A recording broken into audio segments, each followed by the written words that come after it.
Je lance l'enregistrement. Ok, merci et bonsoir à toute la famille confinée en Jésus qui se réunissent pour la 14e fois sur la plateforme.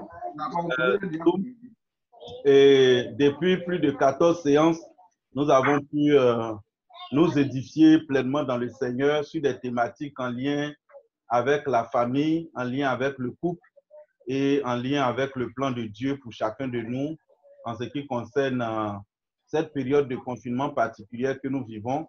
Mais en réalité, c'est un prétexte. Sinon, la mission que Dieu a pour nous est une mission en continu. Est une mission en continu et cette période de confinement n'est pas l'objet de notre seule mission, mais notre mission est une mission continue. Et donc, la période de confinement, qui est une période spécifique que nous vivons, l'orateur a eu le temps de nous expliquer que dans la Bible, il y a eu plusieurs événements et dans l'histoire aussi de l'humanité, il y a eu plusieurs événements qui ont amené le confinement. Mais ce n'est pas une fin en soi.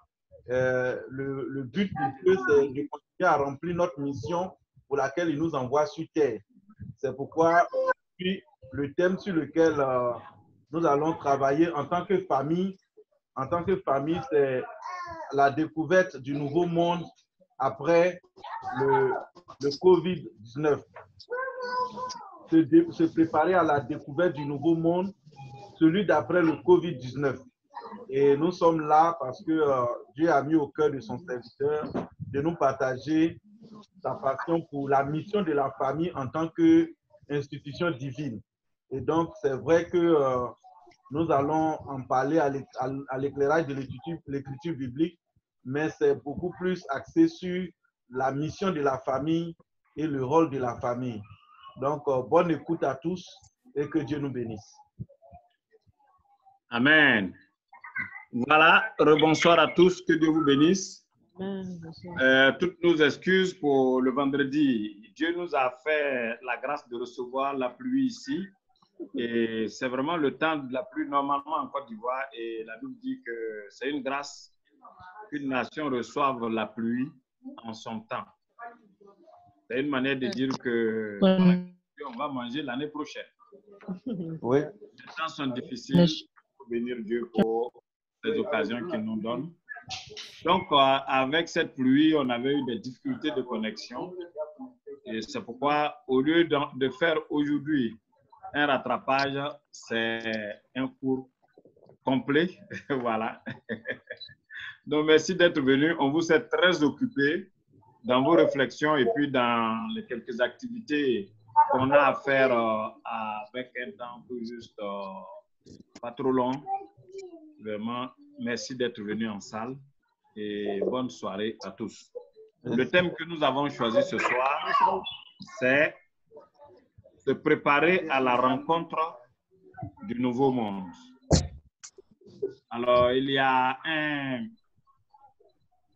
comment on va l'appeler, un écrivain, c'est aussi un savant, Welbeck, qui est juif. On lui a posé la question de savoir s'il pense qu'il y a un nouveau monde qui arrive. Bon, en tant que philosophe et tout ça, il a dit non, il n'aura pas un nouveau monde. Mais il aura un monde pour lui qui sera pire. Mais si il doit avoir un autre monde pire que celui qu'on connaît, ça veut dire qu'il aura un nouveau monde. Mais c'est intéressant de voir que c'est vraiment l'objet de la réflexion de plusieurs personnes. Et ce soir, nous vous bénissons encore d'être là pour qu'ensemble nous voyons comment se préparer à la rencontre du nouveau monde. Alors, qu'est-ce qu'on va retenir pour nous donner matière à réflexion? On a de bonnes nouvelles qui nous viennent de partout. On nous dit qu'il y a un déconfinement. Ah, vous savez que 2020, ça enrichit beaucoup notre vocabulaire.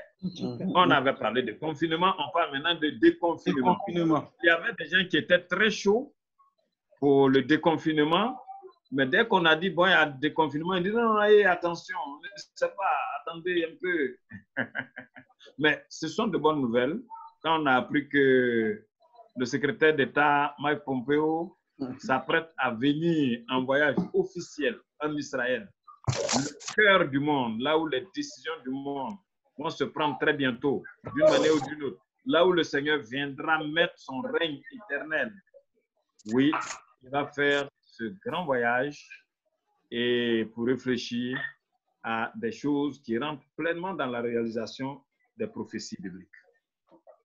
Nous voulons donc vous rappeler ce soir que nous avons des raisons de bénir Dieu parce que les rues qui étaient désertes ont commencé à recevoir du monde.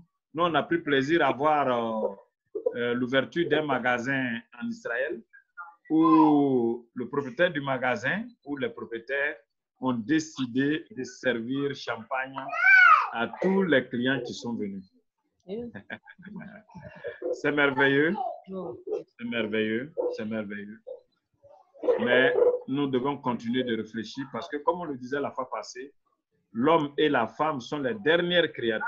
Dieu a fait toutes choses avant de nous faire et nous sommes venus trouver les autres créatures. C'est nous qui avons tout dérangé parce qu'on a appris dans nos soirées que Dieu a fait les hommes droits, mais ils ont cherché des détours. Il nous a créés à son image, à sa ressemblance. Il nous a tout confié. Les derniers venus que nous sommes, c'est nous qui avions la charge de tout. C'est nous qui avons tout dérangé. Et aujourd'hui, l'humanité souffre. La Bible va jusqu'à dire que toute la création soupire après vraiment la rédemption, après le renouvellement de toutes choses. Et comme depuis ce qui s'est passé dans Genèse 3, il y a des fléaux qui ont frappé la terre. Il y a eu des occasions où c'est l'homme même qui a fui pour se cacher.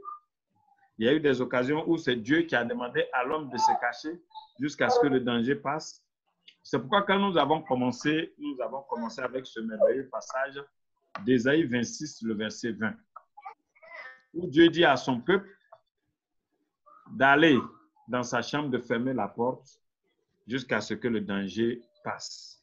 Et avec ces nouvelles que nous venons de donner, ça prouve que le danger est en train de passer et nous prions que vraiment ça passe, même si nous savons qu'il y a d'autres dangers qui nous guettent. Parce que la Bible dit clairement que de jour et de nuit, il y a des fléaux qui se promènent et Dieu nous en préserve. Donc, pour ceux qui nous prennent en marche, notre texte de base depuis nos soirées, c'est Ésaïe 26, 20, pour montrer que le confinement ne vient pas du diable, mais au contraire, ça vient de la sagesse de Dieu, communiquer aux hommes, pour empêcher ceux qui sont bien portants d'être contaminés et pour pouvoir soigner ceux qui ne sont pas bien portants. Jusqu'à ce que la colère soit passée, jusqu'à ce que le Covid, dans notre cas, soit passé.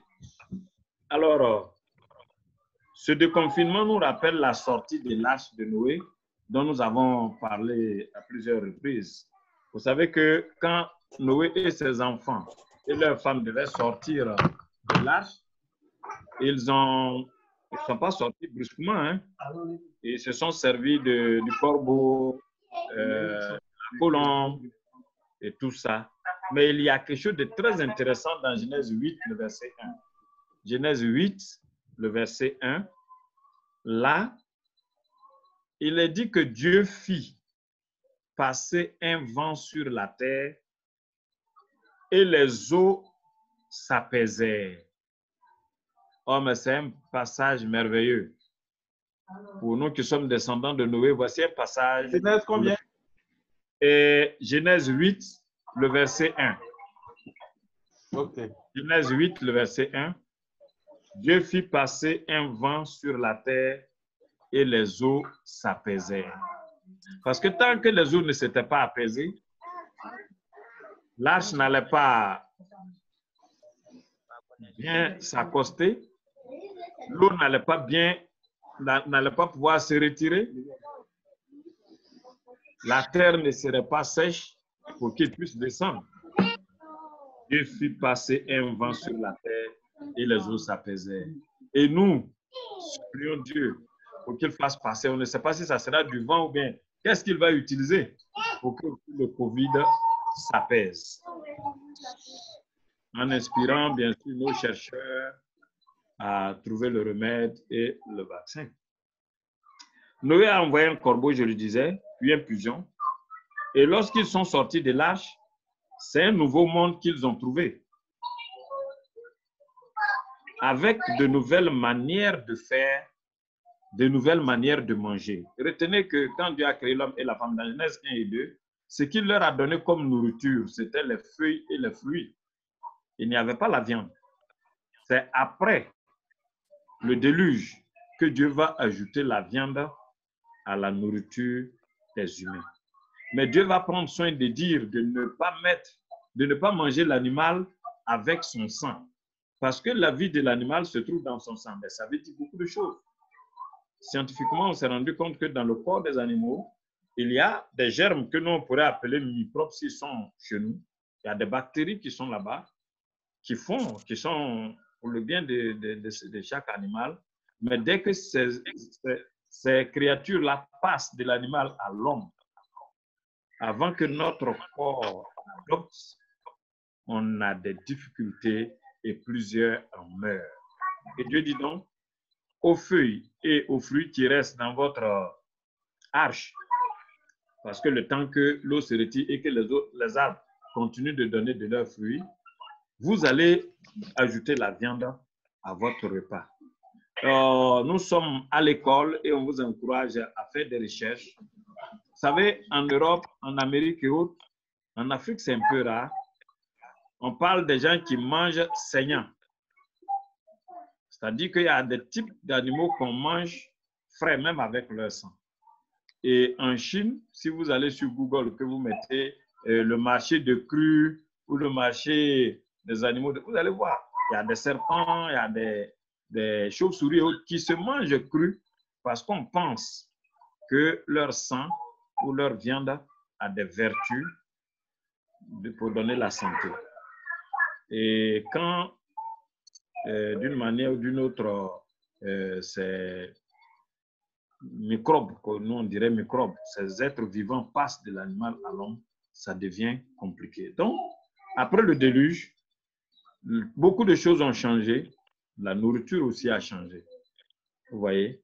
Et avec la culture de la terre, comme il avait dit, Adam et Ève, et des nouveaux métiers qui vont être encore là.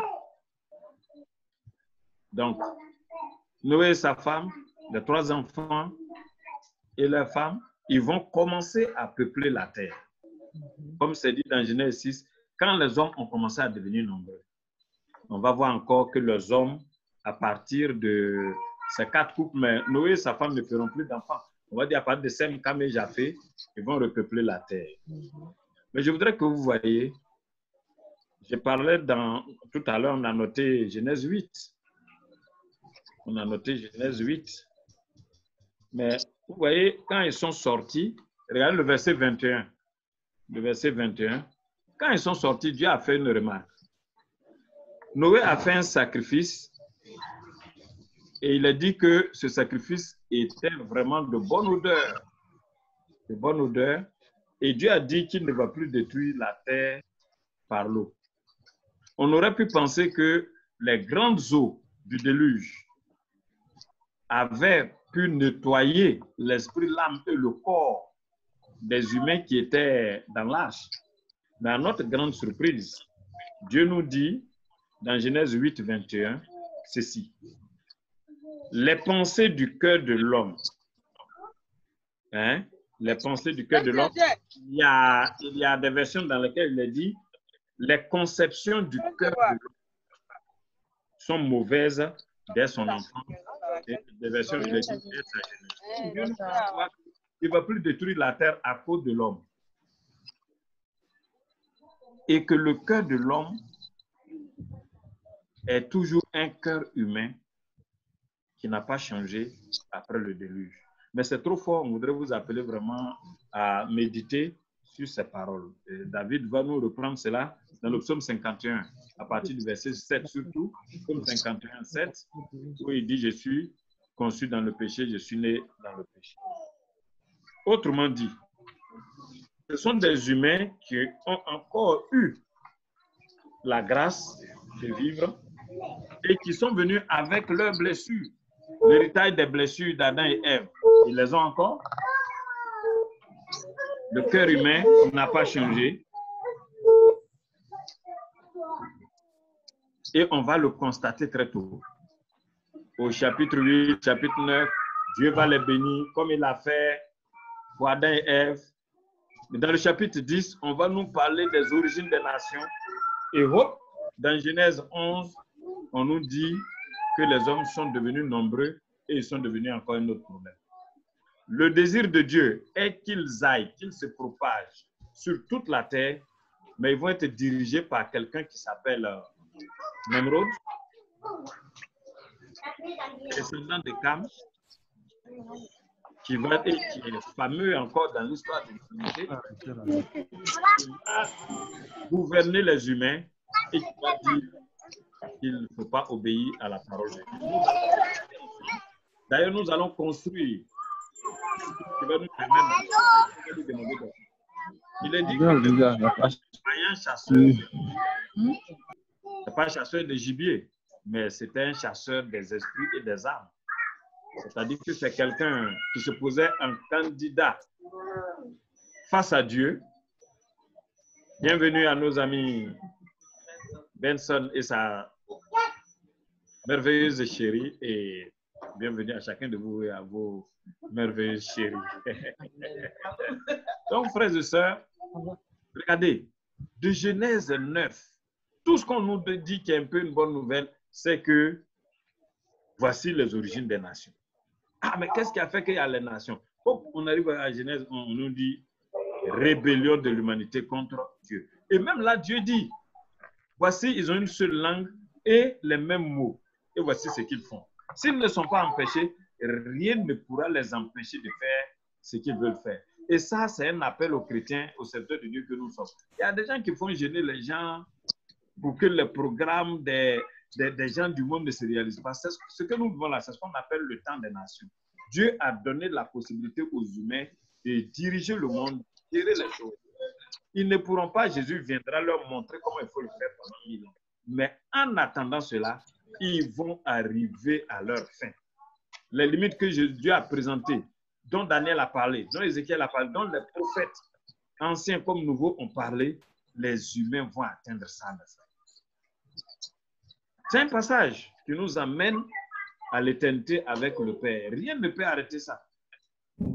Vous pouvez gêner pour d'autres sujets que ça, s'il vous plaît. Peut-être que dans les questions et réponses, on reviendra là-dessus. C'est donc possible que d'un moment à l'autre, nous sortions du monde que nous connaissions, qui était le monde d'avant le Covid-19, et nous allons l'appeler un ancien monde. Si vous écoutez les informations, c'est déjà vu comme un ancien monde. Parce qu'il y a un nouvel ordre mondial qui est là. Il y a un nouveau monde qui est en train de sortir de là. Est-ce que vous qui avez l'occasion de regarder le journal parler, vous entendez parler de bourse encore? Hier, des gens avaient le cœur battant. Dès qu'on dit qu'une bourse est en rouge, surtout l'américaine. Vous voyez, mais aujourd'hui, tout est à plat. Tout est à plat. Il y a un mystère que souvent même les chrétiens ne voient pas comme quelque chose d'extraordinaire. Nous sommes en train de vivre comme des choses merveilleuses que les prophètes avaient voulu voir. Mais qu'est-ce que ça dit à nos cœurs? Non, mes amis, c'est un monde qui vient.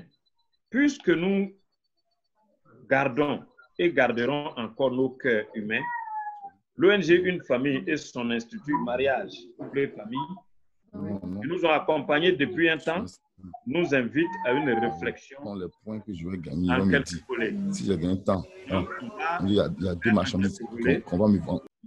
Premier volet, la nécessité de remettre nos cœurs et nos langues à Dieu pour les bénédictions et non les malédictions.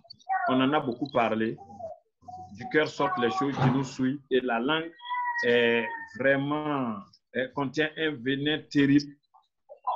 Comment vous pouvez expliquer que Noé et ses enfants et leurs femmes passent ce moment merveilleux et ils sortent et Dieu nous dit que leur cœur n'a pas changé? Il y a un travail à faire sur notre cœur. Sem, Cam et Japheth, on l'a vu, très tôt des choses vont se passer. Le vieux même va commencer à cultiver, il va se souvenir du monde passé, il va cultiver. Qu'est-ce qu'il va cultiver là? La vigne, il va commencer à boire du vin. Mais là, on se rend compte qu'il était devenu une veuve. Nous voulons profiter de l'occasion pour saluer toutes les personnes seules. Les eunuques, les célibataires qui savent qu'ils vont se marier bientôt, des séparés de corps, des divorcés,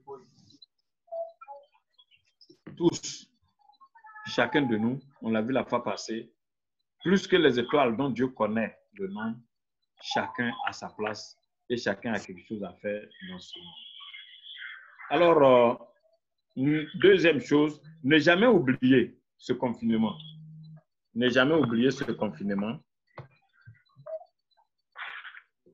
Ah, c'est Jean. On a des gens qui sont déconnectés, excusez-moi. Ne jamais oublier ce confinement. Hein? Les malades, les morts que nous avons connus, des personnes qui ont perdu leur emploi. Mais nous allons être confrontés à un monde qui commence comme quand il n'y avait pas d'économie telle qu'on la connaissait. Toutes les économies sont à plat, mes frères. Dans notre avant-propos prochain, pour la prochaine soirée, on va en parler. On va vous donner les versets bibliques qui ont dit que l'économie mondiale va prendre un grand coup et de cela va sortir une autre économie. Il y a près de 18 ans de cela que madame et moi, nous avons écrit un livre. On a fait des exposés dessus, certains ont suivi ça. Et le titre du livre là, c'est Le voyage de maman.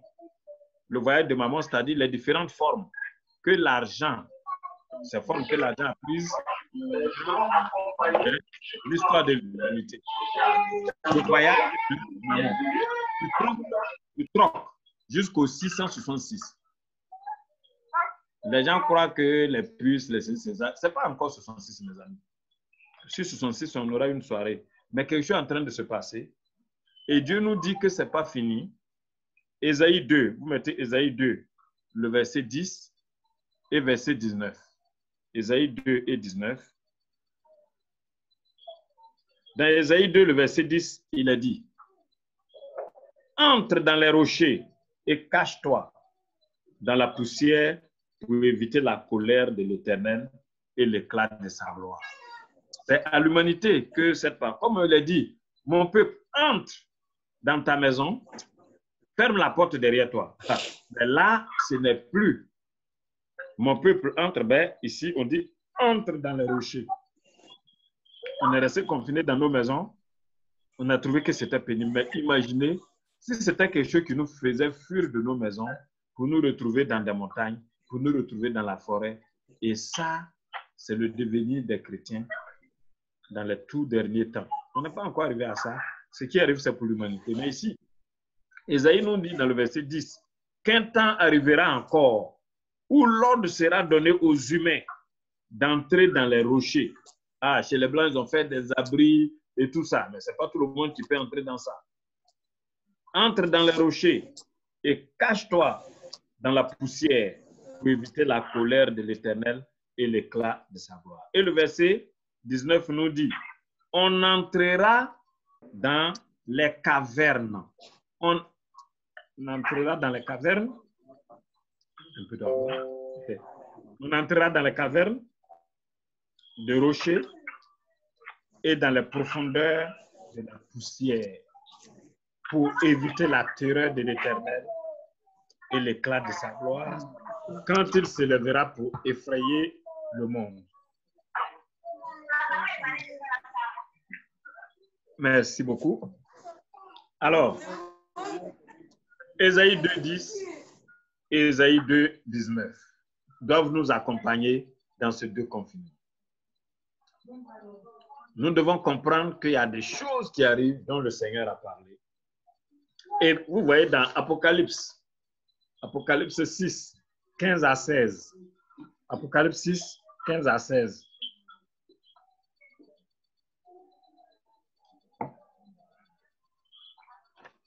Voici ce qui est écrit. Je vais le lire, hein, vous l'avez là-bas. Les rois de la terre, les grands, les chefs militaires, les riches, les puissants, tous les esclaves et les hommes libres se cachaient dans les cavernes et dans les rochers des montagnes. Il disait aux montagnes et aux rochers, tombez sur nous et cachez-nous devant la face de celui qui est assis sur le trône et devant la colère de l'agneau. Ah, c'est dans les tout derniers moments quand le Seigneur viendra pour mettre fin. Mais Apocalypse 6, 15 à 16. Tout ceci nous rappelle Genèse 3, 8, quand le premier homme et la première femme, après avoir désobéi à Dieu, se sont retrouvés derrière des arbres où ils se croyaient cachés loin de la face de Dieu. Il y a des domaines dans lesquels Dieu lui-même nous dit de nous mettre à l'écart pour éviter d'être touchés par le danger, comme on l'a vu. Mais les passages qu'on vous a donnés, qu'il vous faudra revoir en famille, qui vont vous aider aussi à développer l'amour les uns pour les autres, réaliser leur pouvoir parce qu'il y a des temps difficiles qui arrivent encore.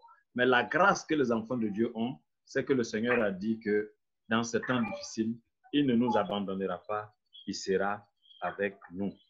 L'autre volet qu'il faut noter, comment comptons-nous individuellement, célibataires, eunuques, séparés de corps, divorcés, famille monoparentale, où il y a un seul parent, monsieur avec les enfants, madame avec les enfants, ou même les grands-parents et les enfants, travailleurs dans le monde ancien, avant le Covid-19, je veux dire, non-travailleurs dans le monde ancien, mais devant d'autres opportunités qui arrivent. Il y a beaucoup d'opportunités qui seront là, mes frères. Et moi, je vous encourage à bien utiliser vos portables, vos ordinateurs. Il suffit de mettre dans Google quelles sont les opportunités dans le monde qui vient. Mes frères, vous allez voir, il en aura tellement. Le temps où le portable est fait pour envoyer des messages d'amusement est passé. C'est un outil très, très important qu'il nous faut utiliser pour la gloire de Dieu. Beaucoup de choses vont passer, beaucoup d'autres choses vont venir. Mais il nous faut nous préparer à cela. Comment comptez-vous dans ce monde qui vient? Comment comptez-vous bâtir votre nouvelle vie? On a appris que les bontés de l'Éternel ne sont pas épuisées, ses compassions ne sont pas épuisées. Et c'est nouvelle chaque matin. Lamentation 3:23. Lamentation 3:23. Mais quelles que soient les difficultés de la vie, ces bontés de l'Éternel seront toujours là. Mais mon frère, ma soeur, comment tu vas te saisir de ces bontés? Comment tu vas te saisir de ces opportunités qui arrivent pour pouvoir te prendre en charge et prendre en charge? Qu'est-ce qui fait que les gens vont vendre leur âme et leur esprit avec le chiffre 166 que les gens craignent? Si vous ne pouvez rien faire de vous-même, vous allez vendre votre âme pour manger. Et ça va devenir compliqué. Nous nous retrouvons encore ici avec les questions fondamentales sur le sens, la raison, le pourquoi de notre existence, de notre présence ici sur cette terre. Comment bâtir notre vie avec les bontés et les compassions de Dieu, comme je l'ai déjà dit, qui se renouvellent chaque matin, seul, en couple, en famille, avec les nouvelles opportunités du monde après le Covid-19. C'est répété pour que notre cerveau enregistre ça. Il faut que ça sonne en nous régulièrement. Qu'allons-nous faire individuellement, en couple et en famille, face aux défis, aux nouveaux défis qui arrivent, aux difficultés qui arrivent, qui nous attendent, comme après la sortie du jardin d'Éden, comme après la sortie de l'arche de Noé, comme après la sortie de chaque grande crise dans l'humanité, il y a toujours de nouvelles opportunités, il y a toujours de nouveaux défis. Et les chrétiens doivent se préparer pour ne pas que l'Église soit comme celle qu'on a vue après cette crise. À peine des choses se sont remuées, nous sommes trouvés hors jeu. Et je crois que ces éléments passés doivent nous enseigner. Dieu nous fait grâce d'entrer dans un monde nouveau, celui d'après le Covid-19, allons-nous y entrer avec nos mauvaises habitudes, nos mauvaises pratiques ou avec de nouvelles? C'est-à-dire choisir de vivre ce que Dieu a dit. Jésus-Christ a dit que toute la vie spirituelle se résume par le fait d'aimer Dieu avec toute notre énergie et notre prochain comme nous-mêmes. Faisons de la pratique de l'amour, de la pratique de la paix, au niveau personnel, dans le couple, dans la famille et partout. Vous voyez, ce qui s'est passé nous a permis de comprendre l'importance de chacun. Et on a dit qu'il y a des milliards d'étoiles, Dieu en prend soin, Dieu a donné des noms. Ce n'est pas parce que Dieu se met autant en peine pour ces choses, mais c'est pour dire que Dieu qui nous a créé à son image a quelque chose de spécial pour nous. Et donc, si nous restons en vie, ça veut dire que nous avons encore quelque chose à faire. N'oubliez jamais aussi Ephésiens 2:10. Nous avons été créés en Jésus-Christ pour de bonnes œuvres, uniquement de bonnes œuvres que Dieu a préparées d'avant que nous appliquions. Mais parce que nous avons voulu connaître le bien et le mal, aujourd'hui le mal domine sur nous. Mais quand nous donnons notre cœur à Dieu, Matthieu 19, Jésus dit, c'est à cause de la dureté de votre cœur. Quand tout temps, vous cherchez des moyens pour vous décharger de vos responsabilités jusqu'à aller au divorce conséquent. Que Dieu nous bénisse. Et une fois encore, on n'a pas voulu égrener des choses pour dire voici ce qui arrive, voici ce qui arrive, voici ce qu'il faut faire. Mais on a voulu rendre chacun responsable. Je vous ai déjà dit, si vous allez dans Google, que vous mettez